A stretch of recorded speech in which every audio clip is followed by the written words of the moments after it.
하나님의 말씀 보겠습니다. 구약성경 예레미야 17장 1절로 8절까지 말씀 보겠습니다. 구약성경 1077페이지 예레미야 17장 1절로 8절 말씀 제가 봉독해 드리겠습니다.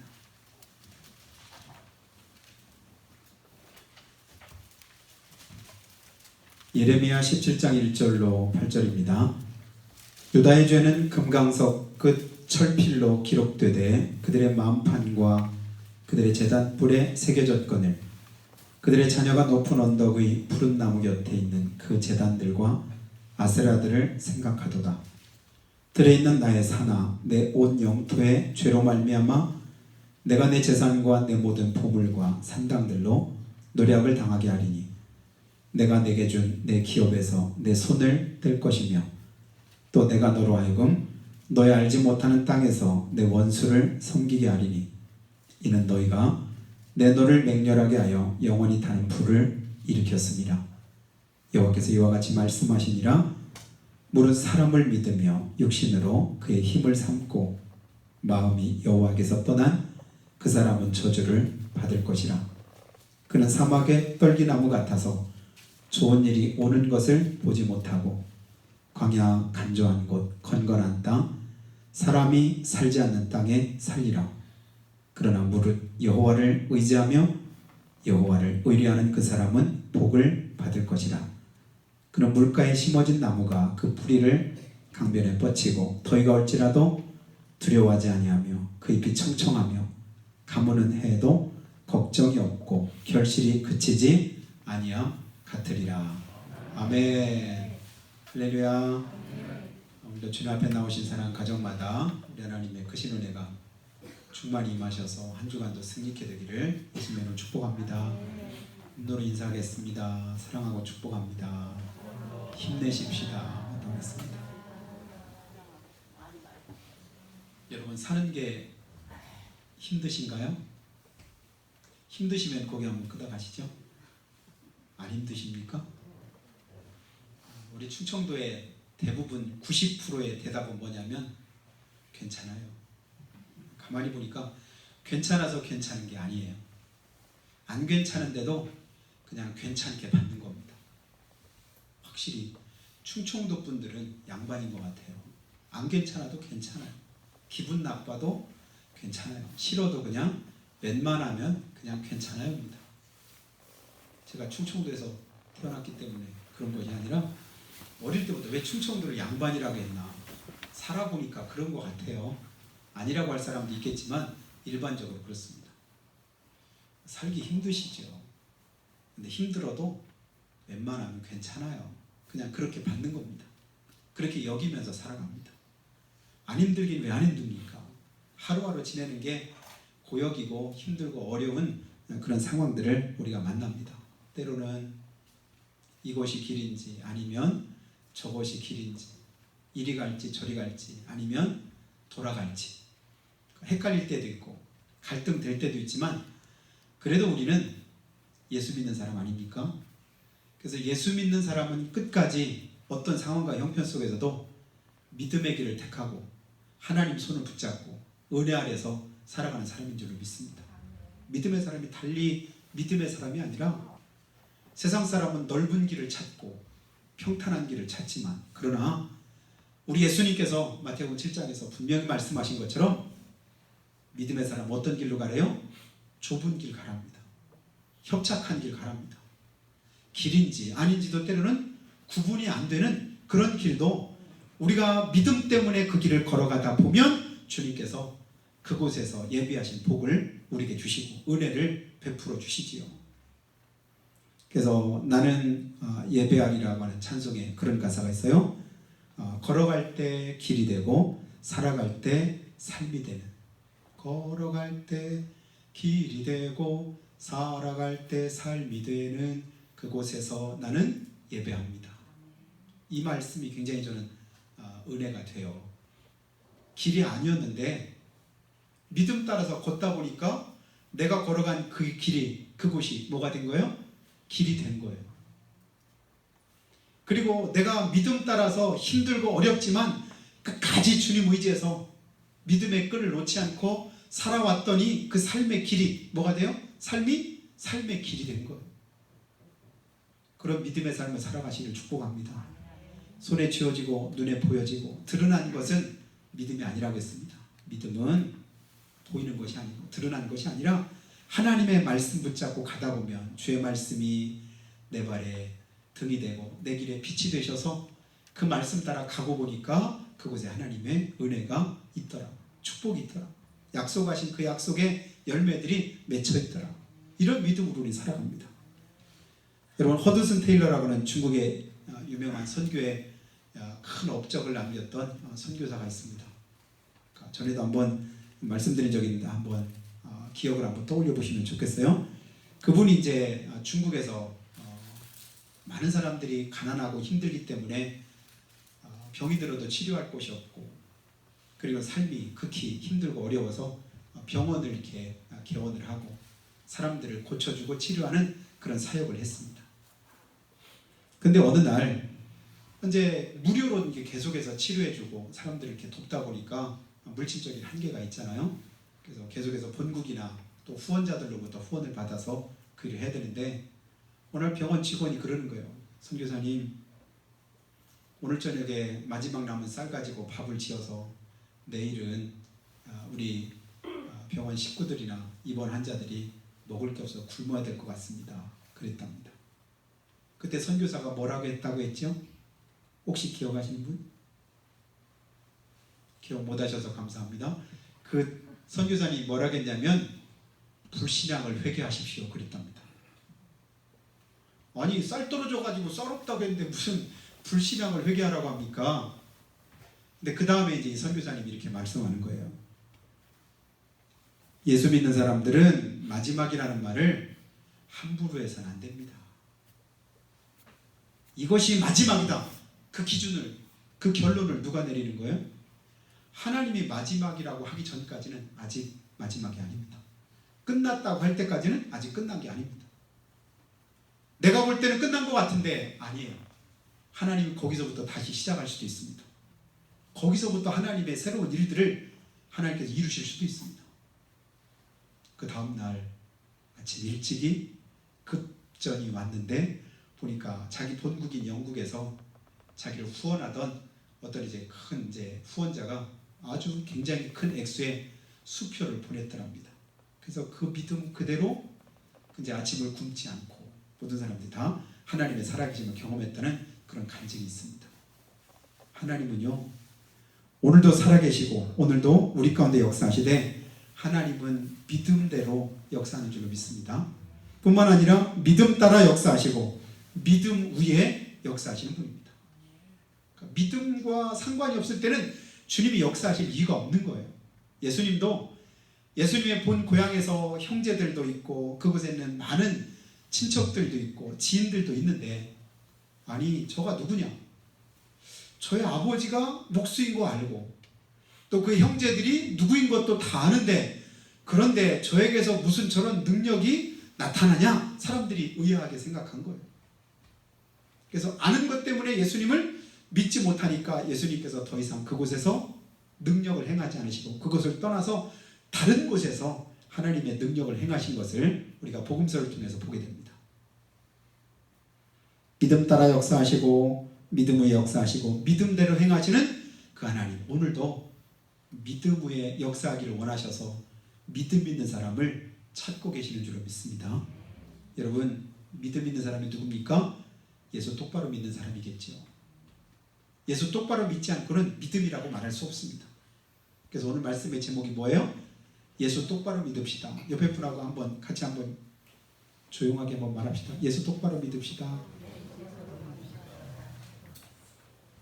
믿고 있어. 그러시면 좋겠습니다. 예수 똑바로 믿어야 하나님의 살아계심도 확실하게 알고 그 은혜도 확실하게 덧믿게 됩니다. 그냥 되는 대로 믿고 대충 믿고 그리고 그냥 어영부영 어릴 때부터 믿음 생활 했으니까 버릴 수 없어서 그냥 형식에 매여서 이렇게 믿음 생활하고 그래서 하나님의 은혜를 온전하게 덧입지 못합니다. 아무리 힘들고 어려워도 내가 믿음 안에 바로 서 있기만 하면 하나님의 크신 은혜 덧입어서 새 힘을 우리가 공급받게 됩니다. 하나님은 어제나 오늘이나 동일하게 살아서 역사하시면서 지금도 누구를 찾고 계시다? 믿음의 사람들을 찾고 계시다. 믿으시면 아멘. 하나님이 찾으시는 사람, 오늘 저 여러분 돼야 되지 않겠어요? 하나님 찾으셨나요? 저 여기 있는데. 하나님께서 부르셨나요? 제가 지금 여기 있습니다. 내가 여기 있나이다. 나를 보내시옵소서. 나를 쓰시옵소서. 나를 통해서 일하시옵소서. 내 속에 역사하시옵소서. 내게 하나님의 은혜를 보이시옵소서. 그렇게 담대하게 말할 수 있으면 좋을 것 같습니다. 주님, 내가 여기 있사오니 나를 도우시고 붙들어 주시고 함께 하시옵소서. 그래서 이 시간도 그 믿음 가지고 하나님을 예배할 때 주님이 기뻐 받으실 줄로 믿습니다. 그래서 하나님이 내 중심을, 내 마음을, 내 생각을 주관하셔서 이 한 시간 온전히 하나님과 여러분과의 관계가 새롭게 정립되는 시간이 되면 좋겠습니다. 오늘 말씀은 여러분이 여러 번 보았던 말씀 가운데 하나라고 생각이 되는데요. 하나님의 택한 유다 백성들, 이스라엘 백성 아닙니까? 그들이 하나님 앞에서 불신앙으로 행하고 제 가운데 행한 그 일들이 하나님이 오실 때 너무 마음이 아픈 거예요. 하나님의 살아계심을 그렇게 확실하게 여러 번 보이시고 나타내시고 증거하셨음에도 불구하고 어떻게 해요? 여전히 불순종하고 여전히 불신앙하고 하나님을 찾는 것이 아니라 우상을 찾고 세상을 찾고 죄악 가운데 머물러 있습니다. 하나님께서 참다 계속해서 권고하고 주님께서 말씀하시다가 이제는 뭐라고 말씀을 하시냐면 오늘 1절에 보니까 뭐라고 말씀해요? 유다의 죄는 금강석 끝 철필로 기록되되. 너희들의 죄가 뭘로 기록됐대요? 금강석 끝 철필이다. 금강석이 뭐죠? 우리가 좋아하는 다이아몬드입니다. 여러분, 물질 가운데 가장 강한 게 뭐죠? 다이아몬드가 쇠보다도 강한 거 여러분 아시죠? 쇠를 자를 때 뭘로 잘라요? 이 다이아몬드로 자르는 거예요. 다이아몬드를 이제 광물로 분류할 때는 금강석이라고 합니다. 그러니까 철필로 이렇게 쓰는데 끝에 뭐냐? 금강석 끝 철필로 그 죄를 기록한 거예요. 그러니까 그 죄가 얼마나 중한지, 얼마나 큰지 더 이상 없앨래야 없앨 수도 있고 흔적을 가릴래야 가려지지도 않을 만큼 확실하게 기록된 그 죄라고 하는 것입니다. 오래전에 가수 전영록이 부른 노래가 하나 있는데요. 사랑은 뭘로 쓰래요? 여러분 아십니까? 사랑은 연필로 쓰세요. 혹시 기억하시나 모르겠습니다. 사랑을 쓰다가 틀리면 지우개로 깨끗이 지워야 하니까. 가사에 보면 왜 이제 연필로 쓰라고 하냐면 틀릴 수 있으니까, 잘못될 수 있으니까. 그대로 놔두면 틀린 그대로고 잘못된 그대로니까 뭐 하려고? 지우개로 깨끗이 지우고 다시 하려고 하니까. 그런데 이 유다의 죄는 지우개로 지울 수 없는, 무엇으로도 가릴 수 없는 금강석 끝 철필로 기록됐기에 어느 누가 봐도 이 죄 가운데 있구나, 이것을 알 수 있을 만큼 중한 죄에 빠진 겁니다. 그리고 나서 주님께서 이어서 말씀합니다. 그들의 마음판과 그들의 제단 뿔에 새겨졌다. 마음판 깊숙이 새겨져 있고, 제단은 하나님 앞에 예배하는 곳인데 그들의 쌓은 제단은 하나님께 예배하는 제단이 아니라 우상의 제단이 되어버리고 말았습니다. 2절에도 보면요, 그들의 자녀가 높은 언덕 의 푸른 나무 곁에 있는 그 제단들과 아세라들을 생각하는도다. 그들의 자녀들이, 우리 신앙의 다음 세대들이 무엇을 생각하는 거예요? 예전에 우리 세대, 믿음의 세대를 살아온 분들은 진짜 어려운 시대 속에 살았잖아요. 힘들고 어렵고 먹고 사는 것조차도 힘겹고, 그런 상황 속에서도 다른 거 다 버려도 뭘 버리지 않았죠? 믿음을 버리지 않고 끝까지 믿음의 끈을 붙잡고 여기까지 우리나라를 부흥되게 했고 믿음으로 부욕해 했습니다. 근데 오늘날은 다음 세대가 점점 줄어갑니다. 믿음의 세대를 찾기가 쉽지 않답니다. 왜요? 오늘 이 말씀과 같은 거예요. 그들의 자녀가 높은 언덕 위, 그곳마다 뭐가 있냐면 우상 제단이 있습니다. 푸른 나무곁, 거기에 뭐가 있어요? 우상의 제단이 있습니다. 그 제단들과 아세라를 생각한다. 우상을 왜 섬기고 왜 세울까요? 세상적인 것과 재물의 욕심을 가지고 섬기는 것이 우상입니다. 그러니까 하나님에 대한 영적인 일에 대한 전혀 관심이 하나도 없고 이제는 뭐에만 있는 거예요? 오직 세상에만, 재물에만 자기들의 마음이 가 있는 겁니다. 거기에 소망을 두고 살아갑니다. 늘 머릿속에 뭐가 있어요? 어떻게 하면 내가 믿음으로 하나님을 기쁘시게 하는 삶을 살 수 있을까? 하나님의 영광으로 살 수 있을까? 하나님 앞에 귀하게 쓰임받는 그런 자녀가 될까? 이게 아니라 뭐예요? 어떻게 하면 좀 더 많이 벌 수 있을까? 좀 더 많이 이름을 낼 수 있을까? 좀 더 많은 그런 이제 유명한 사람이 될 수 있을까? 세상적인 쾌락에만 관심이 있는 겁니다. 그러면서 3절도 계속 보죠. 들에 있는 나의 산하 내 온 영토의 죄로 말미암아 내가 내 재산과 내 모든 보물과 산당들로 노략을 당하게 하리니. 근데 2절과 3절을 연결지어서 한번 생각해 보세요. 자녀들의 마음은 온통 어디 있었어요? 높은 곳에 있고 푸른 나무 곁에 있었는데 무엇 때문에? 거기가 성공이라고 생각, 그것이 행복이라고 생각, 그것이 삶의 전부라고 여겼는데 하나님은 전혀 다른 말씀을 하십니다. 내 온 영토의 죄로 인해서 내가 내 재산과 내 모든 보물과 산당들로 뭐하게 한대요? 그렇게 관심 가지고 생각하고 거기다 투자하고 열심을 다해서 모으긴 모은 거예요. 성공하긴 한 겁니다. 세상적으로. 또 물질적으로도 부유하게 되었습니다. 그런데 문제는 뭐냐면 그 모든 것들로 뭐하게 한다고요? 노략을 당하게 하리니. 뭐예요? 빼앗기게 하겠다. 결국은 내 손에 지나고 보니까 남는 게 없더라, 그 얘기 아니겠어요? 그 다음 이어서 4절도 내가 내게 준 내 기업에서 내 손을 뗄 것이며. 굉장히 여러분 이 말씀에 여러분 주의 깊게 보시기 바랍니다. 내가 내게 준 내 기업에서 내 손을 뗄 것이다.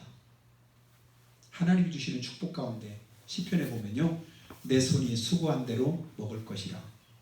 여러분 이게 은혜인 줄로 믿습니다. 내 손이 수고한 대로 거두게 하시고 수고한 대로 먹게 하시고 수고한 대로 누리게 하신 것, 이건 하나님의 은혜입니다. 그런데 내게 준 내 기업에서 하나님이 주셨어요. 하나님 베푸셨어요. 하나님께서 풍성케 하셨습니다. 그런데 거기서 너는 더 이상 이제 거기서 손 떼라, 이 말씀하는 거예요. 그것과 나와 무슨 상관이 있습니까? 내가 너로 하여금 너의 알지 못하는 땅에서 내 원수를 섬기게 하고 너희가 내 노를 맹렬하게 함으로 영원히 타는 불을 일으켰으므로 이런 결과가 나타나게 될 것이다. 결국은 하나님 떠나니까 모든 것도 함께 다 떠나게 됩니다. 근데 하나님을 붙잡으니까 어떻게 돼요? 모든 것들이 다 하나님과 함께 우리에게 주어집니다. 우리의 모든 삶은 하나님의 은혜입니다. 그래서 우리 덤으로 사는 인생이라고 했잖아요. 무엇을 먹을까, 무엇을 마실까, 무엇을 입을까, 이게 우리 삶의 목표일 수 있지만 그러나 그거 염려하지 마라. 그건 다 이방인들이 구하는 것이다. 너에게 이 모든 것이 있어야 될 줄을 하늘에 계신 너의 아버지께서 아시느니라. 마태복음 6장에서 예수님이 직접 말씀하시죠. 그리고 나서 하신 말씀 뭐예요? 너희는 먼저 마태복음 6장 33절에 그의 나라와 그의 의를 구해라. 그 다음에 나오는 말씀이 뭐죠? 그리하면 이 모든 것을 너에게 더하시리라. 여러분 믿음의 삶은 어떤 삶일까요? 덤으로 사는 삶입니다. 내가 힘쓰고 애써서 이루고 거둘 것이 아니라 하나님의 은혜로 주어졌습니다. 하나님께서 이렇게 행하셨습니다. 인도하셨습니다. 축복하셨습니다. 이 고백 위에 세워진 삶이 하나님의 은혜의 삶이고 믿음의 삶입니다. 예수 똑바로 믿는 사람 어떤 고백해요? 하나님의 은혜입니다. 모든 게 다 하나님의 은혜입니다. 바울이 그렇게 고백하잖아요.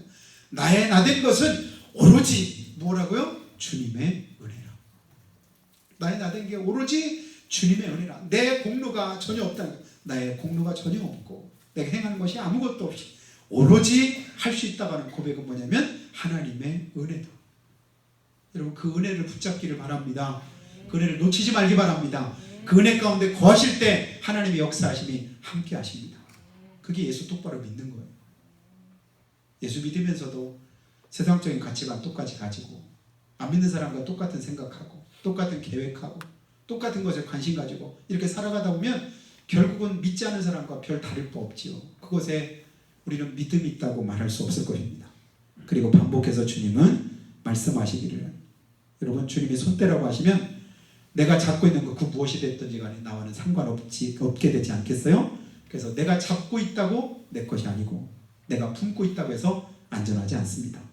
하나님이 허락하시고 붙들어 주실 때 안전하고 그것이 내게 은혜가 될 줄로 믿습니다. 그래서 이제 5절로 가서 보면 반복해서 하나님은 분명하게 이렇게 말씀합니다. 5절 한번 보시죠. 여호와께서 이와 같이 말씀하시니라. 무릇 사람을 믿으며 육신으로 그의 힘을 삼고 마음이 여호와에게서 떠난 그 사람은 뭐 할 거래요? 저주를 받을 것이라. 여러분, 하나님은 우리를 뭐 하시는 분? 축복하시는 분. 믿는 분만 하면 하나님을 뭐 하시는 분? 축복하시는 분, 사랑하시는 분, 은혜 베푸시는 분, 긍휼이 한이 없으신 분, 오래 참고 기다리시는 분. 아멘. 뭐 할 때까지요? 우리가 하나님 은혜 가운데 거할 때까지. 그런데 오늘 말씀 보니까 사람을 믿고 육신으로 그 힘을 삼고 하나님과 전혀 상관없잖아요. 하나님과 상관없이 행하다 보니까 결국은 하나님께서 저주하시는 게 아니에요. 여러분 오해하시면 안 됩니다. 하나님이 그러면 너 저주하신다, 이게 아닙니다. 하나님의 은혜 가운데 있을 때 내가 하나님의 축복을 덧입게 돼요. 하나님의 복의 자리로 내가 가게 됩니다. 그런데 그 길 떠나서 다른 길로 가면 그 길은 반드시 뭐한 길이 되는 거예요? 축복의 길이 아니죠. 저주의 길이 될 수밖에 없습니다. 내가 택해서 간 그 길입니다. 저주를 받을 수밖에 없는 거예요. 하나님이 저주하셨다, 이게 아니에요. 우리 믿음의 대상은 사람이 아닙니다. 부모도 아니고 자식도 아니고 일가 친척도 아니고 혈육도 아니고 물질도 아니고 세상도 아닙니다. 오직 무엇이죠? 하나님뿐인 줄로 믿습니다. 하나님만 믿고 하나님 의지하고 그 하나님께 소망을 두고 하나님의 도심을 덧입어서 하루하루 살아가는 삶, 이게 믿음의 삶이에요. 주여 내가 무엇을 바라리까? 나의 소망은 오직 주께 있나이다 라고 시편 기자가 하나님 앞에 고백합니다. 나의 소망은 오직 주님뿐입니다. 세상과 나는 간 곳 없고 오직 구속하신 주님만이 나의 구주가 되십니다. 이런 고백이에요. 세상 그 어느 것도 우리의 믿음의 대상이 될 수 없고요. 믿을 만한 것도 못 됩니다. 환경이 바뀌고 여건이 바뀌고 시대가 바뀌고 유행 따라서 계속해서 바뀌고 달라져요. 예전에 옳던 것이 지금은 옳지 않고, 예전에는 그릇되다고 생각했던 것들이 오늘날에는 또 온전한, 바르다고 생각하고 좋다고 여기고, 왜 그렇게 자꾸 달라지는지 모르겠어요. 전에는 괜찮은데 지금은 안 괜찮고. 근데 자꾸 바뀌는 것은 진리가 될 수 없잖아요. 근데 하나님의 말씀은 예전이나 지금이나 앞으로 영원토록 1.1획도 변치 않으신답니다. 그래서 진리입니다. 그 말씀 그대로 다 이루십니다. 그 하나님의 말씀이 오늘도 우리 가운데 그대로 이루어질 때 여러분 그 말씀이 여러분의 삶의 길이 되고 빛이 되기를 예수님으로 축복합니다. 독일의 유명한 작곡가이며 오르간 연주자였던 바하라고 하는 작곡가가 있습니다. 그가 이제 악보를 이렇게 만들고 나서 남은 여백이 있을 때마다 거기에다 꼭 그가 기록했던 글이 있는데요. 뭐라고 기록했냐면 솔리 글로리아 데오라고 하는 그런 이제 이탈리아로 기록을 했다고 하는데요. 우리말로 말하면 오직 하나님께 영광. 내가 작곡하는 것도, 내가 일하는 것도, 내가 이것을 통해서 나타내기 원하는 것도 오직 누구에게? 하나님께 영광. 그래서 하나님께 영광 돌리는 그런 삶을 그가 이제 고백한 것을 봅니다. 그래서 예수 믿는 사람은 무엇을 하든지, 노래를 하든 작곡을 하든 돈을 벌든 장사를 하든 공부를 하든 결혼하든 무엇을 하든지 하나님의 영광이 목적이 되어야 될 줄로 믿습니다. 내가 주님 영광 위해서 한번 살아보겠습니다. 결국 그것이 여러분의 축복입니다. 그리고 나의 영광입니다. 여러분 하나님의 이름을 높였더니 내가 아주 천박하게 되더라. 그런 삶이 없어요. 하나님은요, 하나님의 이름 높이기만 하면 나를 더 높여주십니다. 더 세워주십니다. 나를 통해서 하나님의 영광을 더 크게 드러내시는 것을 믿으시기 바랍니다. 인생은 계속해서 바뀌고 바람 불면 쓰러지고 또 바뀌어지지만 그러나 우리 하나님은 온전한 그 믿음 위에 지금도 역사하시고 함께 하시는 것을 우리가 보게 됩니다. 미가서 7장 8절에 보면요, 나는 엎드러질지라도 일어날 것이라. 이런 고백을 미가 선지자가 말합니다. 삶이 힘들고 어렵고 오늘날 우리가 살아가는 세상처럼 참으로 내 힘으로 감당치 못할 그런 많은 일들을 겪게 될 때, 그래서 나는 엎드러질지라도, 그러나 거기서 포기하지 않고 주저앉아 있지 않고 뭐 한다고 고백하냐면 일어날 것이다. 미가서 7장 8절에 고백하고요. 그리고 요셉이 애국으로 팔렸을 때 우리가 자주 어렵고 힘들 때마다 요셉 생각하잖아요. 위로 10명의 형들이 있는데 그 형들이 자기를 그렇게 미워해서 시기해서 질투해서 그냥 인신매매로 팔아버리고 처음에 또 죽이려고 했잖아요. 그러니까 형들에 대한 배신감을 그 어렸을 때부터 그가 느꼈을 거 아니겠어요? 그리고 한 번도 가보지 못했던 이억만리 외국 땅으로 그가 이제 팔려갔고 종살이를 하고 억울하게 또 감옥 생활도 하고 그러면서 얼마나 억울하고 한이 맺혔을까? 여러분 그런 생각 안 들어요? 10년 넘는 세월 동안에 자기 마음에 이제 맺힌 그 한으로 오로지 품을 수 있는 거 뭐예요? 한번 두고 봐라 이런 마음 가지지 않았겠어요? 그 요셉은 그러지 않았습니다. 이유가 뭘까요? 살아계신 하나님과 함께 했거든요. 어렵고 힘든 가운데도 종살이하는 가운데도 그렇고 감옥살이하는 가운데도 그렇고 낙심되고 좌절되는 그런 가운데도 그렇고 시험이 오고 실족될 그런 상황 속에서도 끝까지 하나님과 함께하는 삶을 포기하지 않았습니다. 그랬더니 하나님이 그를 어떻게 해요? 크게 높이시더라. 그리고 자기 가족과 자기 민족을 구원하는 구원자로 하나님께서 그를 사용하신 것을 보게 됩니다. 믿음의 사람을 주님은 쓰십니다. 그를 통해서 하나님의 일들을 이루십니다. 여러분 하나님의 은혜가 우리 가운데 임하기 원하실 때 끝까지 그 믿음을 여러분 붙잡기를 바라요. 그래서 고린도전서 2장 9절 보면요, 하나님이 자기를 사랑하는 자들을 위하여 예비하신 모든 복은 눈으로 보지 못하고 귀로 듣지 못하고 사람의 마음으로 생각하지도 못하였다함과 같으니라. 하나님 우리를 위해서 뭘 예비하셨대요? 하나님이 사랑하는 자들을 위해서 예비하신 복이 있답니다. 안 보이는데요, 안 들리는데요, 그리고 아직 나타나지 않았는데요, 당연합니다. 아직 때가 이르지 않았기 때문에 그렇습니다. 그러나 주님은 분명히 준비하고 계시는 줄로 믿습니다. 그래서 바울은 어렵고 힘든 그런 사역들을 하는 가운데도 항상 이런 믿음을 가졌습니다. 빌립보서 4장 19절 말씀에 나의 하나님이 영광 가운데 그 풍성한 대로 나의 모든 쓸 것을 채우실 것이다. 빈궁에 처해도 아무것도 없어도 어렵고 힘든 상황 속에서도 그는 이 믿음이 그의 속에 있었습니다. 나의 하나님이 그리스도 예수 안에서 영광 가운데 그 풍성한 대로 나의 모든 쓸 것을 채워주실 거야. 채워주실 거야. 그리고 그를 위해서 기도하고 그 믿음대로 그 믿음에 순종해서 나아갔더니 결국 하나님이 그대로 이루시더라. 이런 믿음의 역사를 우리도 써갈 수 있으면 좋을 것 같습니다. 내가 믿음대로 행했더니 내가 하나님 말씀대로 그대로 살아봤더니 그 말씀 그대로 붙잡고 힘들고 어려운데 도저히 감당할 수 없는 그런 상황 속에 있었는데도 불구하고 그 말씀 그대로 믿음 지켰더니 하나님 나를 이렇게 인도하셨어. 우리 가족 이렇게 하나님 축복하셨어. 이런 간증이 늘어가기를 축복합니다. 주님이 그러셨습니다. 예수 똑바로 믿으면 그런 은혜를 주님이 주십니다. 하나님의 사랑 안에서 어렵고 힘들 때, 고난이 있을 때 여러분 그때가 기회입니다. 뭐 할 기회죠? 내 믿음이 성장할 기회고 하나님이 역사하실 기회입니다. 어려움없이 그냥 평탄하고 그리고 그 길이 넓으면 믿음 없이도 그냥 가만히 있어도 아무 문제 없잖아요. 근데 진짜 힘들 때, 어려울 때, 그때 필요한 게 믿음 아니겠어요? 그때 우리가 아는 대로 로마서 4장 20절에 보면 아브라함이 가졌던 믿음을 여러분도 가지면 좋을 것 같습니다. 저도 힘들 때 이 말씀을 자주 이제 묵상한다 여러분에게 말씀드렸잖아요. 아브라함이 믿음이 없어 하나님의 약속을 의심하지 않고 믿음에 견고해져서 약속하신 것을 또한 능히 이루실 줄로 확신했더니 하나님이 이것을 의로 여기셨더라. 너 참 잘했다. 100점 하나님께서 주실 때가 어느 때였다고요? 믿음이 없어서 하나님의 약속 의심하지 않았다. 어느 때 하나님의 약속이 의심된다는 거예요? 믿음 없으면 하나님의 약속이 의심이 되는 거예요. 근데 믿음에 견고해지면 어떻게 해요? 약속하신 것을 분명히 하나님이 이루실 것이다. 이런 믿음이 내 안에 생겨난답니다. 여러분 그 믿음이 있으면 좋겠어요. 다른 건 다 흔들려도 이 믿음만큼은 굳건히 바로 설 수 있는 그런 은혜가 있기를 바랍니다. 제가 오늘 어떤 분 통해서 알게 된 사실인데요. 전라도에 가면 포도나무가 있는데 난 처음에는 이분이 말씀할 때 그냥 꾸며서 하는 얘기인 줄 알았어요.